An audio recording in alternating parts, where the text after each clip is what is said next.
Hey fellow Captain Marvel stands, what's up? It's time to review Miss Marvel. It is here on Disney Plus, and let me just say, Kamala Khan is pretty great hero because she's a Captain Marvel stan just like all of us. She loves the Avengers, but hey, we love Captain Marvel even more. I mean, honestly, look at me.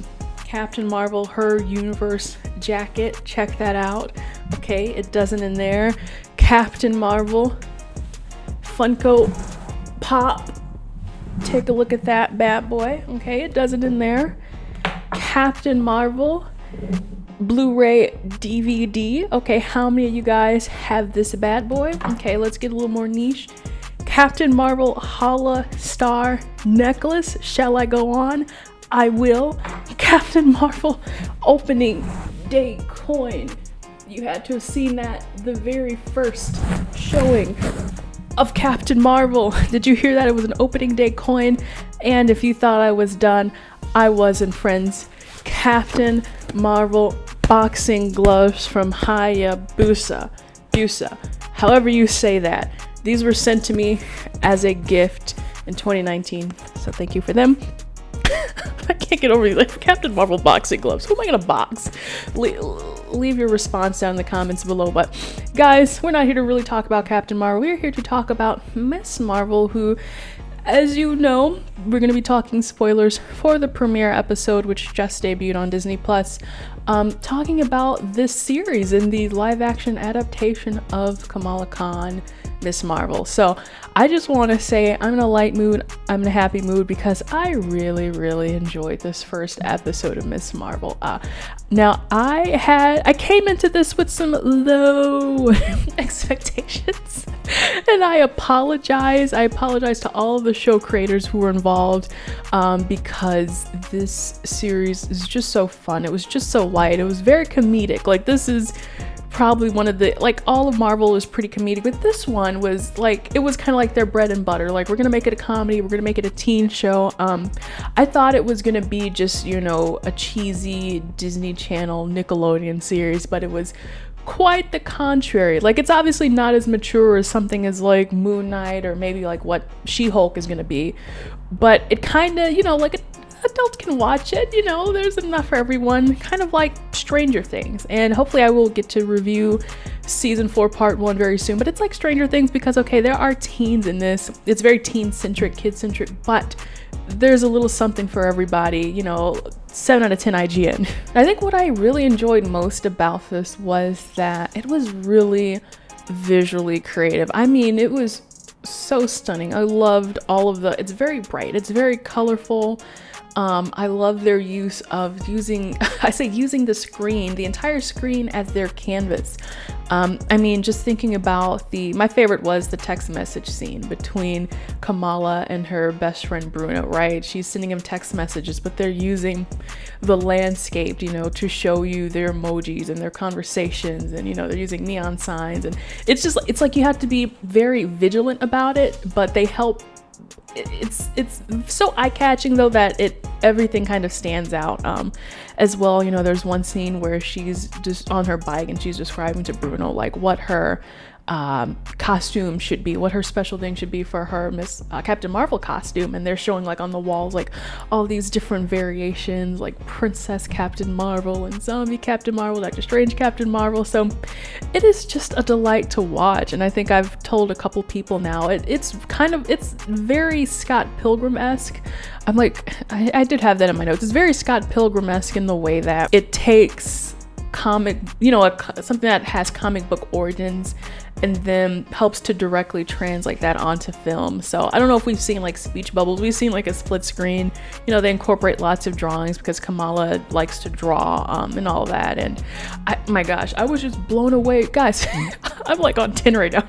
I was blown away even by the opening, and you know, seeing her kind of description of what they call the Battle of Earth, right? Fighting Thanos and Captain Marvel coming in to save them. That was so creative. And gosh, yeah, even like all the way down to the credits, it just, I can't stop gushing over that, which it has me a little suspicious because Marvel has been catching a lot of flack about at least their CGI and I just saw a shot from No Way Home where it looks like they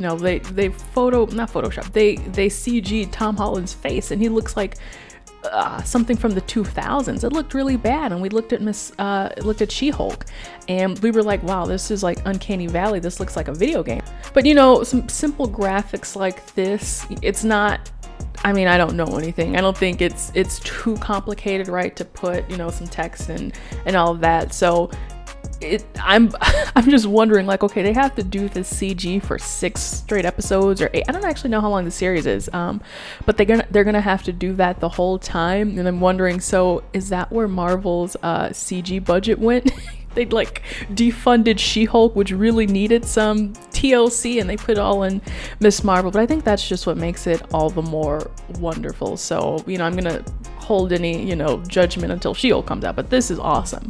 So I want to dig into Kamala's character because I've said before, I did read the comics. I did read a couple of her arcs a couple of volumes that they had published when she first came out, and I haven't read a ton of any of her other adventures or Young Avengers, but I did read her origin stuff, and just reading that in the comics, she felt like a kind of anime manga character. I know that's so weird to say, but she felt like one of those frantic, like Toru from Fruits Basket, like something will be on 10 and she's like scrambling and freaking out and being like, oh my gosh, what's going on, how am I gonna fix this? And I guess that energy has even transferred to me because that's kind of how she is in this series. It's very fast-paced, it's very quick. I think everything from the comic book really translated well into the series, as far as like the tone of it, and as well, I just love that again it carries over that she's a huge Avengers fan. Of course, her whole identity comes from being as well a big Captain Marvel fan, and I just really love to see these parallels in the MCU, where it almost seems like since Spider-Man, like with every new Young Avenger, we see more and more how the culture within the MCU is so obsessed with the Avengers the way that we are, in real life, right?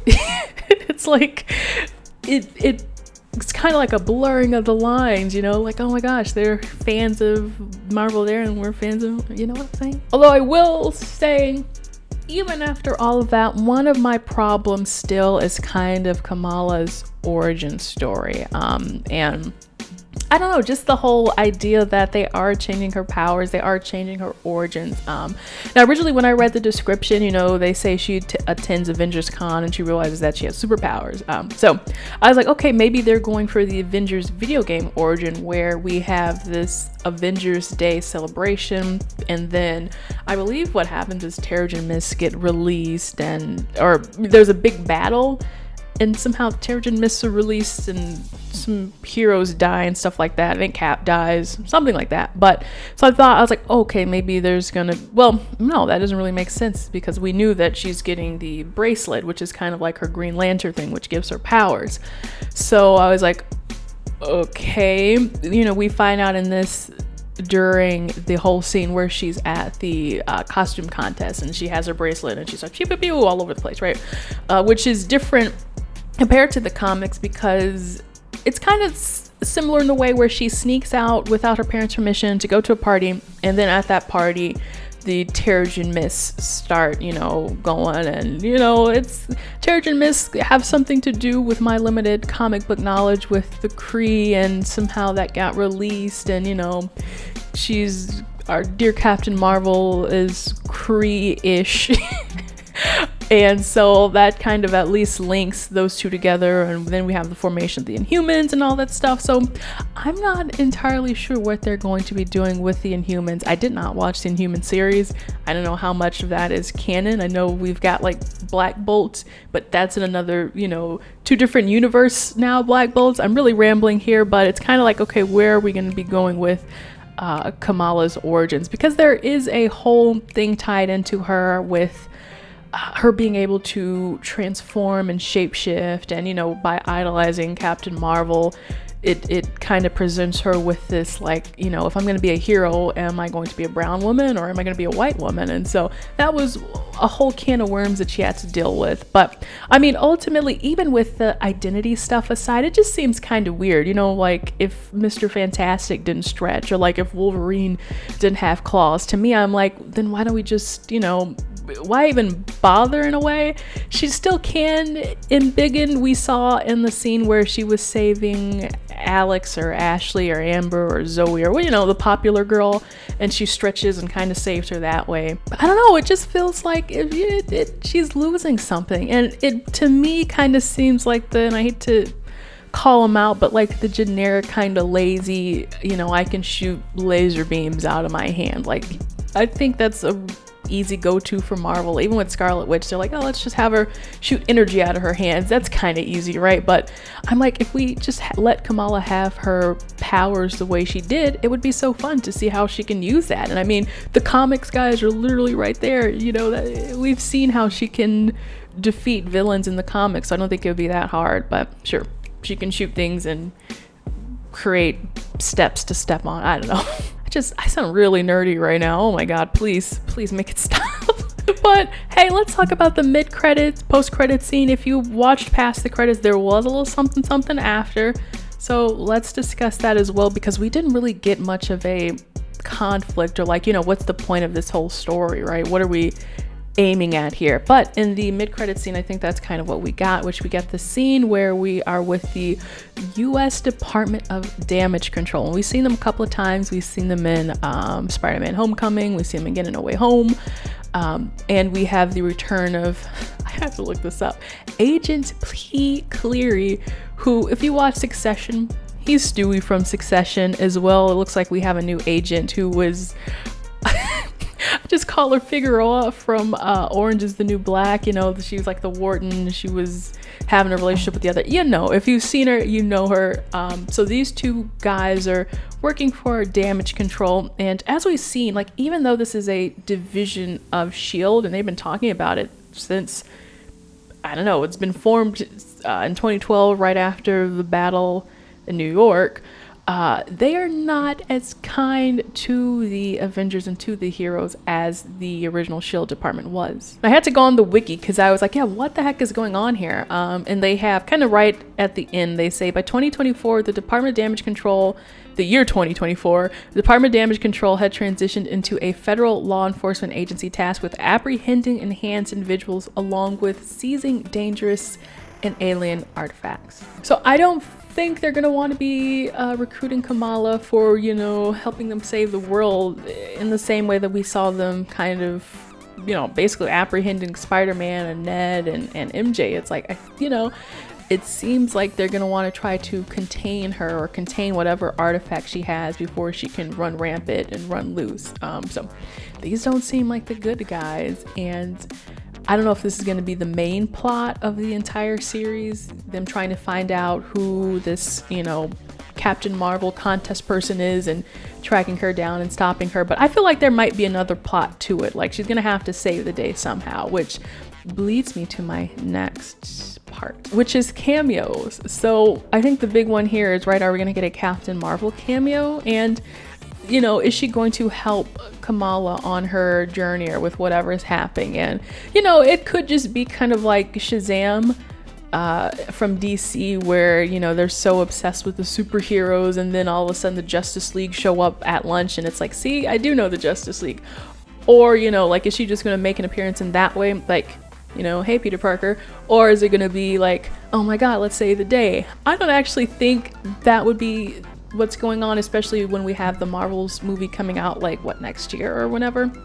But, you know, maybe we can also have a Photon cameo. I don't really know what she's doing. Oh, she's working with Nick Fury and the Skrulls, so that's all coming together as well. But yeah, whatever it is, I think that Kamala is gonna kind of she's gonna have things under control herself. She might not need any help from any Avengers. She'll find it out, she'll figure it out.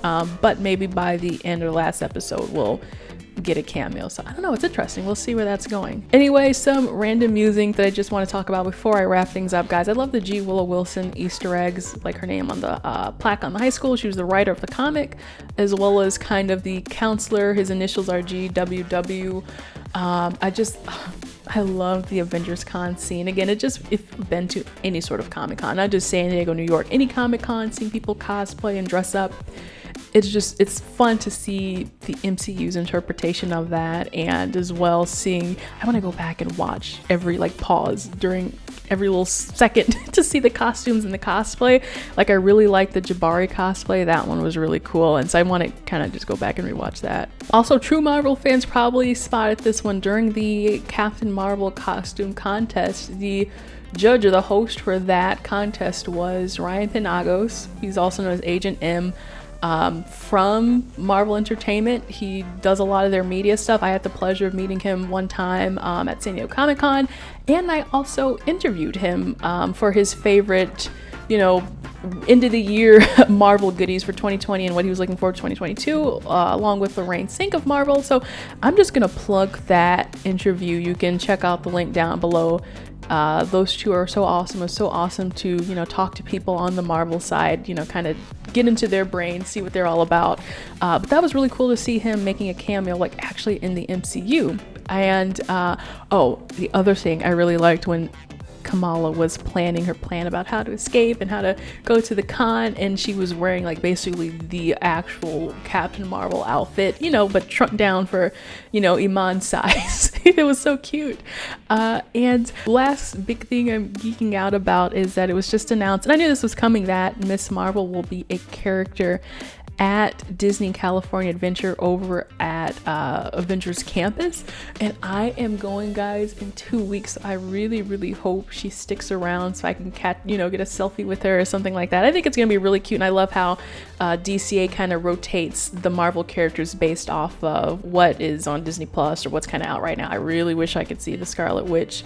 And it looked like Loki was really cool and Moon Knight was really cool, but Miss Marvel, please stick around, and I hope to see her at DCA. So I'm gonna leave it here, guys. What an awesome premiere. Let me know in the comments down below what you thought about the premiere for Miss Marvel, and hey, check out my review for Moon Knight if you haven't. I reviewed every episode, and I gave a spoiler-free review as well in this playlist. And hey, please be sure to leave a like if you enjoyed.